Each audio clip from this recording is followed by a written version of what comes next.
वक्रतुण्ड महाकाय सूर्यकोटि समप्रभ निर्विघ्नं कुरु मे देव सर्वकार्येषु सर्वदा।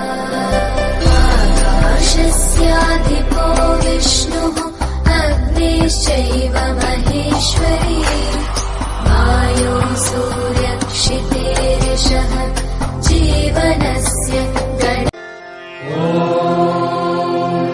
सर्वे भवन्तु सुखिनः सर्वे सन्तु निरामयाः सर्वे भद्राणि पश्यन्तु मा कश्चित् दुःखभाग् भवेत्।